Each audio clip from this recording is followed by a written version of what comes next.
Hi friends, எல்லோரும் எப்படி இருக்கீங்க? நல்லா இருப்பீங்க. பேசும் கிரகங்களிலிருந்து உங்கள் நித்யா ராஜேந்திரன். ஃப்ரெண்ட்ஸ், இன்றைக்கி ஒரு முக்கியமான நாள் இந்த சேனலுக்கு. அதாவது இந்த பதிவு 100வது பதிவு. நம்ம இது வரைக்கும் 99 பதிவுகள் போட்டுட்டோம். இப்போது இது இன்றைக்கி 100வது பதிவு. எனக்கு சப்போர்ட் பண்ண உங்கள் எல்லாருக்குமே ரொம்ப நன்றி. எல்லா விதத்துலேயும் எனக்கு சப்ஸ்கிரைபர்ஸும் நிறையா இருக்கீங்க, வியூஸும் நிறைய போயிருக்கு, வாடிக்கையாளர்களும் என்கிட்ட ஜாதகம் பார்க்குறவங்களும் நிறைய பேர் வந்திருக்காங்க. எனக்கு இது எல்லாம் கொடுத்தது இந்த சேனல் தான், நீங்கள் தான். ரொம்ப நன்றி ஃப்ரெண்ட்ஸ். நம்ம இது வரைக்கும் கடந்து வந்த பாதையை நீங்கள் பாருங்கள், நான் பேசிகிட்டே இருக்கேன். ஃப்ரெண்ட்ஸ், நான் இந்த யூடியூப் போடணும் அப்படின்னு சொல்லி முதல்ல நினைக்கல. நான் ஜாதகம் படித்ததுக்கப்புறம் நான் இது வரைக்கும் ஒரு போர்டு கூட போட்டதில்லை, ஒரு விசிட்டிங் கார்டு கூட போட்டதில்லை.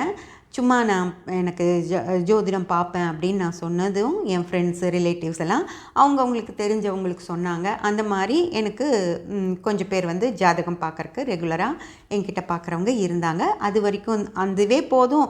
அவங்க சொல்லி இன்னும் கொஞ்சம் பேர் வருவாங்க. அந்த மாதிரி அது நான் ஓகேன்னு நினச்சிட்டு இருந்தேன். ஆனால் எனக்கு ஆனால் மனசுக்குள்ளே இந்த ஜோதிடத்தில் நிறையா யூடியூப்லாம் நம்ம பார்ப்போம் இல்லைங்களா?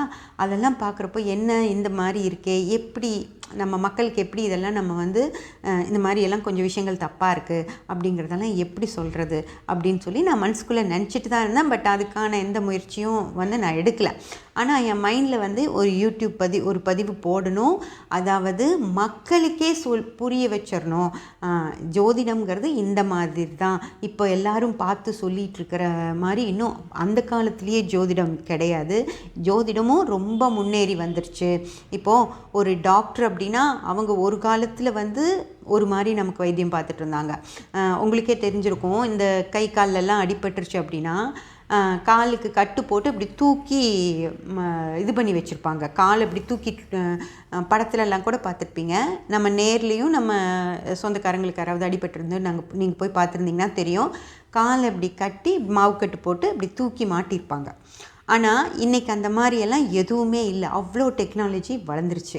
அதே போல் முதல்லலாம் நம்மளை சுகர் சாப்பிடக்கூடாதுன்னு டாக்டர் சொல்லுவாங்க. உங்களுக்கு சுகர் வந்துருச்சுங்க, சர்க்கரை சாப்பிடாதீங்கன்னு. ஆனால் இன்றைக்கி சர்க்கரைன்னு தனியாக இல்லை, நம்ம சாப்பிட்ற எல்லா உணவுகள்லேயுமே சுகர் இருக்குது. அப்படிங்கிறனால என்னென்ன சாப்பிடணும் அப்படிங்கிற ஒரு டயட்டு பிளான் தான் கொடுக்குறாங்களோ தவிர சர்க்கரை சாப்பிடாதீங்கன்னு பர்டிகுலராலாம் சொல்கிறதில்ல. அந்த மாதிரி மருத்துவம் அப்படிங்கிற இடத்துல பார்த்திங்கன்னா அது ரொம்ப வளர்ச்சி அடைஞ்சிருச்சு. அதே மாதிரி நீங்கள் ஒரு காலத்தில் நம்ம கம்ப்யூட்டர்ஸு, டிவி எல்லாம் பார்த்தீங்கன்னா பின்னாடி ஒரு பெரிய ஒரு பேக் மாதிரி இருக்கும். குழந்தைங்க ஸ்கூலுக்கு மாட்டிட்டு போகிற ஒரு பேக் மாதிரி மானிட்டர் பெருசாக இருக்கும். ஆனால் இப்போ நீங்கள் டிவி பார்த்தீங்கன்னா ஸ்லிம் டிவி வந்துருச்சு. 1 இன்ச்சு கூட இல்லை. அந்தளவுக்கு கம்ப்யூட்டர் மானிட்டரும் சரி, டிவியும் சரி, ஒரே 1 இன்ச்சு தான் டிவி, கம்ப்யூட்டர் மானிட்டர் எல்லாமே அந்தளவுக்கு ஸ்லிம் வந்துருச்சு. அப்போது டெக்னாலஜி வர வர வர நம்ம எதெல்லாம் நமக்கு ஒத்து வருதோ அதையெல்லாம் எடுத்துக்கிறோம் இல்லைங்களா? அந்த மாதிரி ஜோதிடத்துலேயும் வளர்ச்சி அடைஞ்சிருக்குங்க. ஜோதிடம் அதை உணர்ந்து புரிஞ்சுக்கிட்டவங்க அந்த வளர்ச்சி பாதையில் போக ஆரம்பிச்சிட்டாங்க. ஆனால் இன்னும் நிறைய ஜோதிடர்கள் அவங்க முதல்ல என்ன படித்தாங்களோ, அவங்களுக்கு தெரியாது அப்படின்னலாம் நான் சொல்லலை.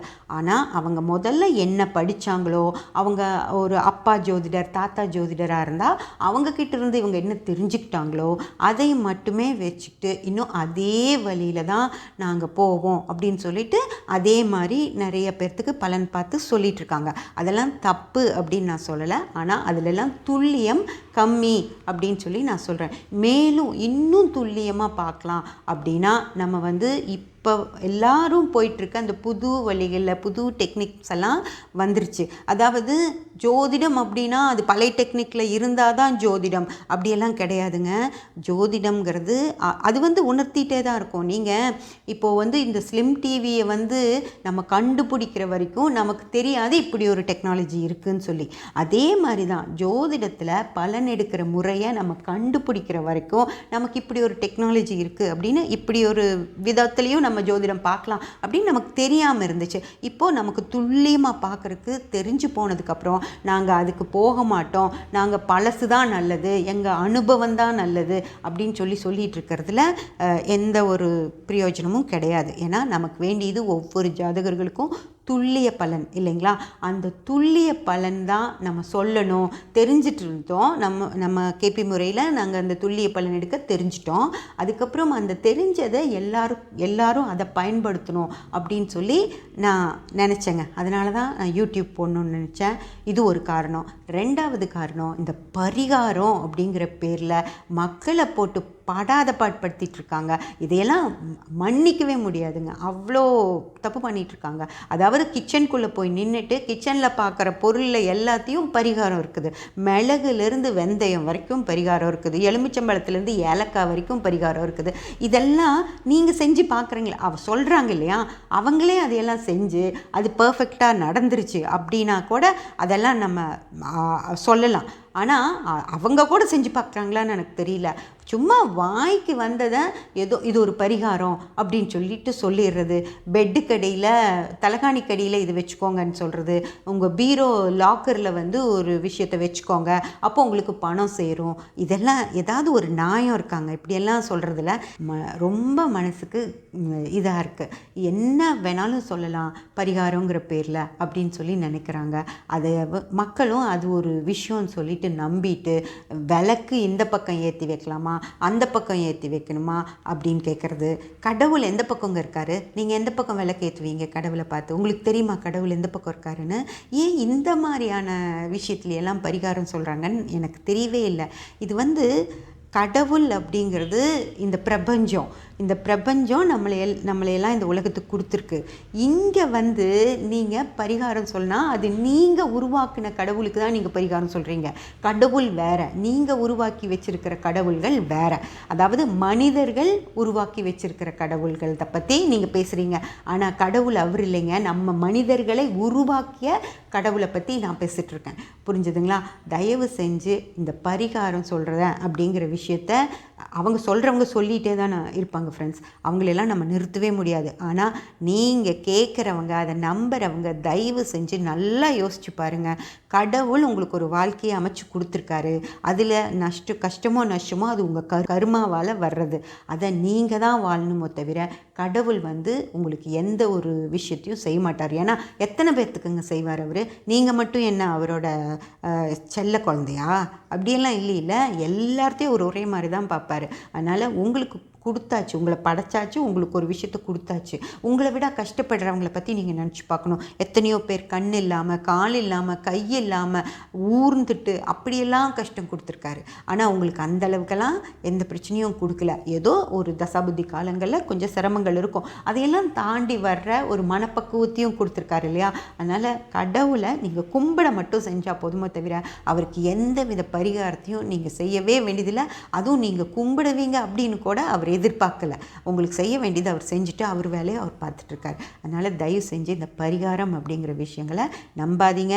இன்னொன்று நான் சொல்கிறேன், இந்த பரிகாரம் மட்டும் உண்மையாக இருந்தால் எவ்வளவு பணக்காரங்க இருக்காங்கங்க, எவ்வளவோ பிரச்சனைகள் இருக்குல்ல. நம்ம விஜயகாந்த் அவர்களுக்கு எடுத்துக்கலாம். அவர் அத்தனை கஷ்டப்பட்டாரல்ல அந்த நோயால்.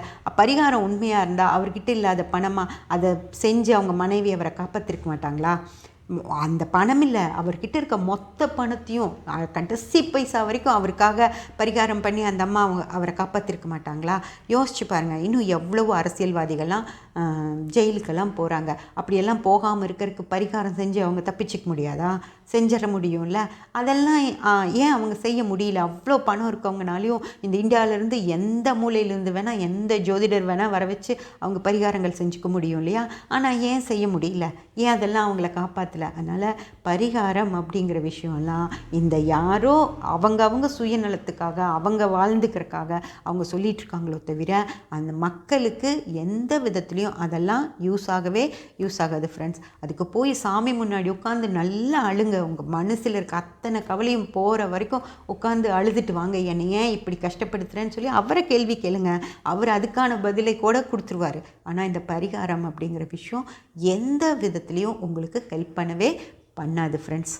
இந்த மாதிரி பரிகாரங்களை எல்லாம் சொல்கிறத நான் அதெல்லாம் இல்லை அப்படின்னு மக்களுக்கு சொல்லணும்னு நான் நினச்சேன். அதனால் இந்த 2 விஷயங்களுக்காக தான் நான் இந்த யூடியூபுங்கிற இந்த விஷயத்துக்குள்ளேயே வந்தேன். ஆனால் இப்போ எனக்கு ஒரு திருப்தியாக இருக்குது. இவ்வளோ பேர் நம்ம சொல்கிறத கவனிக்கிறாங்க, கமெண்ட்ஸ் கொடுக்குறாங்க, ஆனால் நிறைய பேர் கொடுக்கறதில்ல, அது நான் எதிர்பார்க்குறேன். ஏன்னா நீங்கள் கமெண்ட் பண்ணிங்கன்னா உங்களுக்கு என்ன எதிர்பார்க்குறீங்கன்னு எனக்கு புரியும். அதுக்காக நிறைய பேர்த்துக்கிட்டேருந்து இன்னும் நான் கமெண்ட்ஸ் எதிர்பார்க்குறேன். ஆனால் கொடுக்குறவங்களும் நிறைய விஷயங்களை நீங்கள் எங்களுக்கு புரிஞ்சுற மாதிரி சொல்கிறீங்க அப்படின்னு நிறைய கமெண்ட்ஸ் வருது. அந்த மாதிரியெல்லாம் வரப்போ ஒரு உற்சாகம் வருதுங்க. நம்ம இன்னும் நல்லா நிறைய விஷயங்களை இன்னும் நல்லா செய்யணும் அப்படிங்கிறது. இது வரைக்கும் நான் ஏதாவது தவறுகள் கூட செஞ்சுருக்கலாம், பேசுகிறதுல சரியாக இல்லாமல் இருக்கலாம், சத்தம் சரியாக வராமல் இருக்கலாம், அதே மாதிரி பேக்ரவுண்ட் நாய்ஸ் எல்லாம் நிறையா இருந்திருக்கலாம். இதை எல்லாத்தையும் நீங்கள் எந்த இதுவும் எடுத்துக்காமல் இது வரைக்கும் எனக்கு கொடுத்த ஆதரவுக்கு ரொம்ப ரொம்ப நன்றி. இன்னும் மேலும் இந்த மாதிரி ஆதரவை நான் எதிர்பார்க்குறேன். நம்ம சேனல் இன்னும் அடுத்தடுத்த நிலைகளுக்கு முன்னேற உங்களுடைய வாழ்த்துக்களையும் நான் எதிர்பார்க்குறேன். ரொம்ப ரொம்ப நன்றி ஃப்ரெண்ட்ஸ். சப்ஸ்கிரைப் பண்ணி பெல் பட்டன் ப்ரெஸ் பண்ணி வச்சுக்கோங்க. அப்போ தான் நான் போடுற எல்லா பதிவுகளும் உங்களுக்கு கிடைக்கும். கமெண்ட் பண்ணி ஷேர் பண்ணி லைக் பண்ணிங்கன்னா எனக்கு சப்போர்ட்டிவாக இருக்கும். Thank you friends.